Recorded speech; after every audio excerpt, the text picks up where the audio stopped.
ముంగట ఉంది కాబట్టి. సరే, అభ్యర్థులతో పంచాయతీ కాదు, వాళ్ళని పాపం ఏదో ఇక అట్లా నిలబెట్టిరా అంటే నిలబెట్టారు. కానీ ఒక్కడు చెప్తా ఉన్నా, ఇలా కేటీ రామారావు ఏమంటుండో, ముఖ్యమంత్రి గారిని పట్టుకొని రేవంత్ రెడ్డి గారిని పట్టుకొని బ్లాక్ మెయిలర్ అని మాట్లాడుతా ఉన్నారు. ఇలా తీన్మార్ మల్లన్నను పట్టుకొని బ్లాక్ మెయిలర్ అని మాట్లాడుతా ఉన్నారు. ఓకే, ఈ 10 ఏళ్లల్లా మీ ఎంతమంది టీఆర్ఎస్ ఎమ్మెల్యేలను బ్లాక్ మెయిల్ చేసిండు తీన్మార్ మల్లన్న? మీ అయ్యను బ్లాక్ మెయిల్ చేసిండా? నిన్ను బ్లాక్ మెయిల్ చేసిండా? 10 సంవత్సరాల కాలం పాటు 10 ఏళ్ల కాలం పాటు మీరే కదా పవర్ లో ఉన్నది. ఒక్కటి తీయకపోతేనేవరా? మరి ఒక్కటైనా బయటికి రావద్దా? ఒక్కటి లేదు. ఏమైందిరా, మీ అభ్యర్థి ఏం చేస్తాడరా గెలిస్తే అంటే, మా అభ్యర్థి కాదు, మల్లన్న మంచోడు కాదు.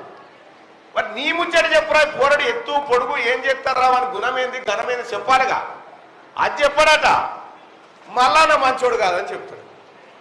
మల్లన్న మంచోడా కాదా ఈ మొలుగు గడ్డకు తెలియదా? ఈ బిడ్డలకు తెలియదా తీన్మార్ మల్లన్న? తీన్మార్ మల్లన్న